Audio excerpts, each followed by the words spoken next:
Shalom, selamat pagi Amanginang dan keluarga. Kita bertemu kembali renungan Carpe Diem HKBP Bumi Anggrek.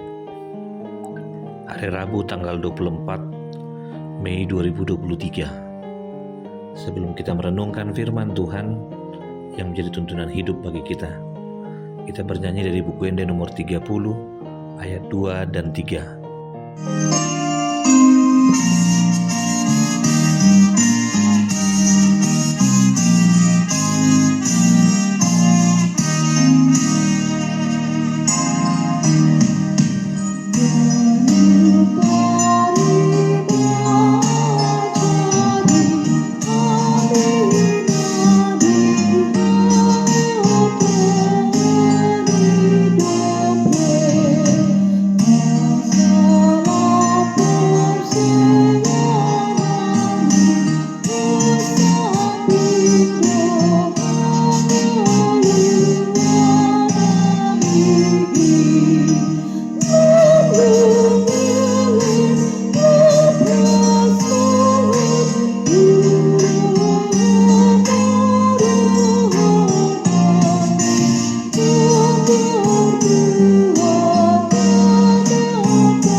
Firman Tuhan untuk hari ini tertulis dalam Efesus pasal 3 ayat 18. Aku berdoa supaya kamu bersama-sama dengan segala orang kudus dapat memahami betapa lebarnya dan panjangnya dan tingginya dan dalamnya kasih Kristus.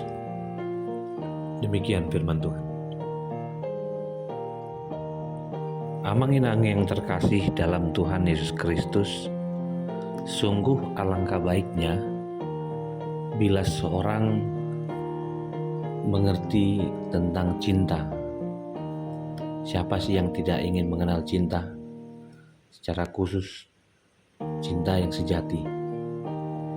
Banyak sekali film-film di televisi harian, termasuk sinetron harian yang menayangkan tentang hidup orang yang mencinta. Ayah kepada anak, ayah kepada keluarga, dan anak-anak kepada orang tuanya. Cinta terhadap dunia, terhadap bangsa dan negara, pahlawan yang berkorban, dan Yesus yang mati dan bangkit untuk menyelamatkan kita. Ternyata kesempurnaan cinta adalah suatu hal yang diinginkan. Banyak orang juga menginginkan bahwa cinta bukan hanya sebuah kata, tapi sebuah pengorbanan yang begitu sempurna dari orang yang mencintai dan mengasihi. Cinta yang ditunjukkan oleh seseorang harus dilandasi dengan pengorbanan. Rela berkorban merupakan bukti bahwa ia mengasihi dan ia begitu peduli. Firman Tuhan hari ini mengingatkan kita tentang kedalaman cinta Yesus Kristus kepada setiap orang, di mana ia mulai menciptakan dan ia mencintai. Allah kita tidak pernah menciptakan manusia dan tidak mencintainya. Ia mencintai kita di mana Ia menciptakan kita. Allah tidak pernah menciptakan sampah. Allah mengasihi kita tanpa syarat. Kasih-Nya begitu besar. Firman Tuhan hari ini mengingatkan kita tentang cinta Yesus Kristus. Bagi Paulus, orang di Kolose, Filipi, Tesalonika, secara khusus untuk Efesus, cinta Allah diingatkan oleh Rasul Paulus untuk dihidupi. Bagaimana Paulus menginginkan kita dan mendorong kita supaya orang yang mencintai itu tahu begitu dalamnya cinta itu dengan dimaknai. Paulus menggunakan kata kerja, aku berdoa. Kata berdoa yang terus-menerus ditandai dengan cinta yang terus membara. Doa Paulus di sini mengasumsikan bahwa semua orang belum mengenal kasih Kristus sebagaimana seharusnya. Berdoa supaya memahami sesuatu yang tidak terpahami jelas merupakan sebuah paradok yang disengaja. Paulus tahu benar bahwa sampai kapanpun, bahkan tak kala kita nanti berada di sorga sekalipun, kita tak mungkin bisa sepenuhnya memahami kasih Kristus. Untuk itu Ia menawarkan cara yang berbeda dengan menggunakan bentuk dari lebar, panjang, tinggi, dan dalamnya. Segala sesuatunya tak mungkin terselami, namun Allah memampukan kita mengenal Dia. Pemahaman ini diingatkan oleh Rasul Paulus sebagai bentuk kekristenan yang menekankan proses daripada hasil, bukan legalistik semata atau bentuk personal, melainkan proses pengenalan yang terus-menerus. Ada sebuah keyakinan bagi Paulus, orang yang percaya pada Tuhan, secara khusus di Efesus, adalah mengenal kasih Kristus. Namun belum cukup. Karena orang yang berakar, orang yang bertumbuh dan berbuah, seharusnya hidup tetap dalam kasih yang dari Kristus. Beberapa penerjemahan Alkitab dikaitkan dengan atau menerangkan sesuatu yang kuat dan bertumbuh setelah mengenal kasih Kristus sudah tentu diakarkan dan dibangun di dalam kasih. Lahir dari pembaharuan yang dimampukan oleh Roh Kudus, kita mampu menyelami dari sesuatu yang tidak bisa kita pahami. Pernahkah berpikir kenapa Yesus Kristus mau mati untuk kita? Pernahkah berpikir bagaimana Kristus menolong kita dalam pergumulan? Semuanya itu adalah karena bantuan Roh Kudus. Ia memantapkan langkah kita untuk hidup di dalam kasih Kristus. Saudaraku yang terkasih, Amang Inang dan saudara-saudara dimanapun engkau berada. Orang yang berdoa mengenal komunitasnya, yang bahasanya adalah berdoa secara komunal, berarti berdoa bersama-sama dalam sebuah komunitas. Orang yang berdoa adalah orang yang melibatkan orang lain.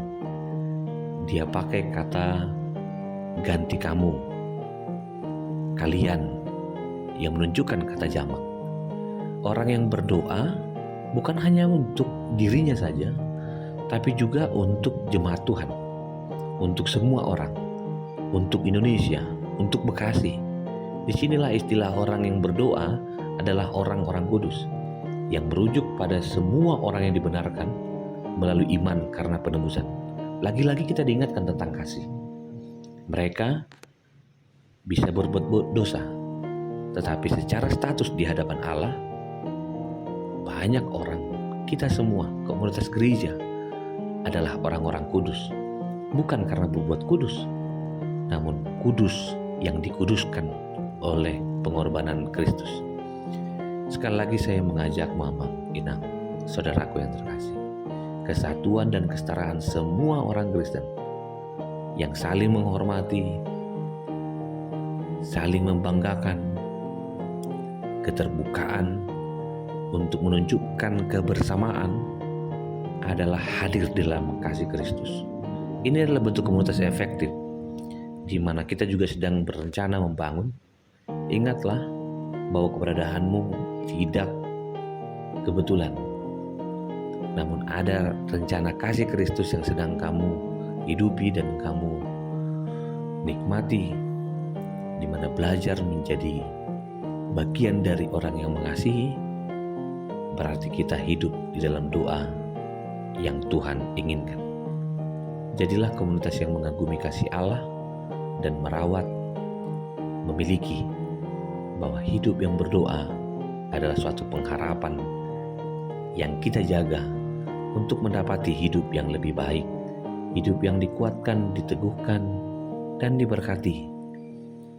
Dan mulailah berdoa untuk gereja, untuk dirimu sendiri, untuk orang lain, orang tua, dan apapun yang kamu perjuangkan. Berdoalah. Niscaya hidup kita yang diberkati adalah hidup yang menyenangkan Tuhan.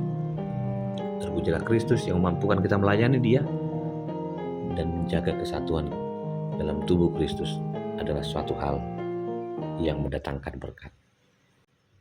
Amin. Terima kasih Tuhan untuk hari ini. Terima kasih untuk berkat Tuhan. Ajarlah kami hidup dalam kebaikan dan doa. Dan kami percaya kami mampu merasakan kebaikan dan kebesaran Tuhan. Kasih anugerah dari Kristus Yesus, kasih dari Allah Bapa, dan persekutuan dengan Roh Kudus memberkati dan menyertai kita sekalian hari ini, esok, sampai selama-lamanya. Amin.